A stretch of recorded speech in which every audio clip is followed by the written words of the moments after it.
সমস্ত শিক্ষার্থীকে হার্দিক শুভকামনা জানিয়ে আজকের ভিডিও শুরু করছি। আজকে তোমাদেরকে আমি প্রবন্ধ রচনা দেব, যার টপিক হচ্ছে কম্পিউটার। এটা এখন বর্তমান যুগের একটা বিশেষ যন্ত্র, আর এটা সম্পর্কে কিন্তু তোমাদের প্রবন্ধ রচনা প্রায় কম বেশি সব শ্রেণীতেই আসে।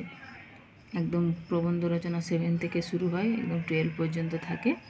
আশা করি এটি তোমাদের জন্য উপকারী হবে। আর আমার এই ভিডিওগুলি যদি তোমাদের একটু হলেও উপকারে আসে, আমার চ্যানেলটিকে অবশ্যই সাবস্ক্রাইব করবে, ভিডিওগুলোকে একটু বেশি বেশি শেয়ার করবে, লাইক ও কমেন্ট অবশ্যই করবে। ঠিক আছে, চলো শুরু করা যাক। প্রথমেই দেখো ভূমিকা আছে। বিশ্বজগৎ দেখব আমি আপন হাতের মুঠোয় পুরে। কবি কাজী নজরুল ইসলাম বহু বছর আগে লিখে গিয়েছিলেন উপরিউক্ত পংক্তি। আজ সত্যি সত্যি হাতের মুঠোয় ধরা কম্পিউটারের মাউসের ক্লিক বা সেলফোন বা আইপ্যাড যে কোনো প্রশ্নের জবাব দিতে পারে পলকে।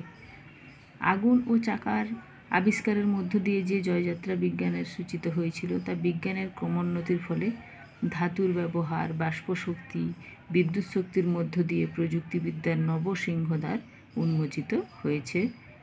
যন্ত্রশক্তিতে মানুষ হয়ে উঠেছে দুর্বার, অপ্রতিরোধ্য। এই জয়যাত্রার আরও এক ধাপ এগিয়ে এসে হাজির হয়েছে কম্পিউটার। ঠিক আছে, এটা ছিল ভূমিকা। তোমরা এগুলো স্ক্রিনশট নিয়ে নিতে পারো বা পজ করে করে খাতায় তুলে নিতে পারো। সব থেকে ভালো একবারই পজ করে করে খাতায় তুলে নেওয়া, তাহলে তোমাদের পরবর্তীকালে সুবিধা হবে। তারপরের পয়েন্ট আছে, দেখো উদ্ভাবক ও বিকাশ। কম্পিউটারের জনক তথা উদ্ভাবক হলেন ব্রিটিশ গণিতজ্ঞ চার্লস ব্যাবেজ। তিনি অষ্টাদশ শতকে এর পরিকল্পনা করলেও বাস্তব রূপ পেতে সময় অতিবাহিত হয় আরও শতাধিক বর্ষ।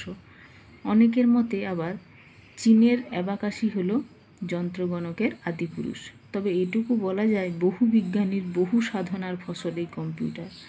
কম্পিউটারের যথার্থ অর্থ ইলেকট্রনিক যন্ত্রগণক। তবে বর্তমান কম্পিউটার শুধু গণনা করে না, আরও লক্ষ লক্ষ তথ্য সঞ্চিত করতে পারে। ক্ষণিকের মধ্যে তা হাতের কাছে সাজিয়েও দিতে পারে, প্রয়োজনে তার কপি করেও দিতে পারে। ঠিক আছে, তারপরে দেখো গঠন। কম্পিউটারের মূলত 3টি অংশ, একটা সিপিইউ, একটি কিবোর্ড আর মনিটর। এছাড়াও রয়েছে বিদ্যুৎ সরবরাহ অক্ষুণ্ণ রাখার যন্ত্র, রয়েছে ইনপুট আউটপুট, প্রোগ্রাম, র্যাম ইত্যাদি। সিও ভাষাও আছে কম্পিউটারের, Basic, Fortran, Cobol, Pascal, Java, Lotus ইত্যাদি। কম্পিউটারে তথ্য ভর্তি করা যায়, তাকে মিশ্রণ করা যায়, লেখা যায়, জমা রাখা যায়, সময় মতো কাজে লাগানো যায়।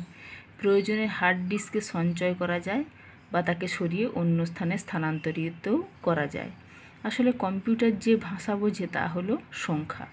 ছবি, ম্যাপ, ডায়াগ্রাম যাই হোক না কেন, সে সমস্ত কিছুই সংখ্যায় রূপান্তরিত করে সঞ্চয় করে, প্রয়োজনে সরবরাহ করে। তারপরে আছে সমসাময়িক জীবন ও কম্পিউটার। একটি কম্পিউটার হলো একটি বেহালার মতো। আপনি এটি থেকে সুন্দর সুর তৈরি করতে পারেন, কিন্তু আপনাকে এটি বাজানো শিখতে হবে, বলেছিলেন কিন্তু বিল গেটস। বর্তমান মানব কম্পিউটারকে এত সুন্দরভাবে কাজে লাগাতে পেরেছে বা শিখেছে যে সদাগরি অফিস থেকে মুদিখানা, ছাত্র, শিক্ষক, গবেষক, সরকারি বেসরকারি অফিস, ট্রেন, প্লেনের টিকিট সবই কম্পিউটার তথা ইন্টারনেটের মাধ্যমে মানুষ কর্ম সম্পাদন করছে। কম্পিউটার সহজে বহনযোগ্য নয় বলে বাজারে এসেছে ল্যাপটপ। বর্তমানে আরও সহজে বহন করা যায় আইপ্যাড। কম্পিউটারের ক্ষুদ্র সংস্করণ বাজারে লভ্য। এবার হচ্ছে কুফল। দেখো, কম্পিউটারের বিস্তর এবং নিয়ন্ত্রণহীন ব্যবহার অসুবিধাও ডেকে আনে। ভারতবর্ষের মতো জনবহুল দেশে কম্পিউটার ডেকে আনে বেকারত্ব, কেননা বহুজনের কাজ সে একাই করতে সক্ষম। আবার বাড়ির শিশুরা কম্পিউটার গেম ছেড়ে স্বাভাবিক কাজকর্মে অনীহা প্রকাশ করছে, যা হিতকর কিন্তু নয়।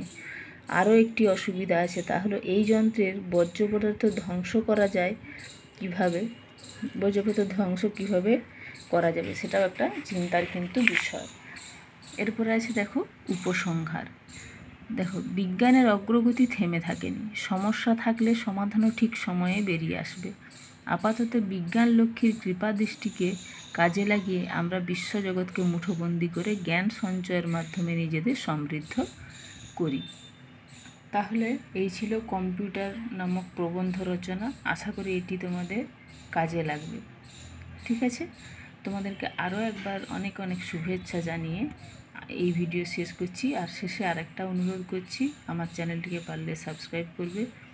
আর তোমাদের একটু হলেও যদি এই ভিডিওগুলো উপকারে আসে, অবশ্যই ভিডিওগুলোকে একটু বেশি বেশি শেয়ার করবে, লাইক ও কমেন্ট অবশ্যই করবে। চলো, আজকের মতো এখানেই শেষ করলাম।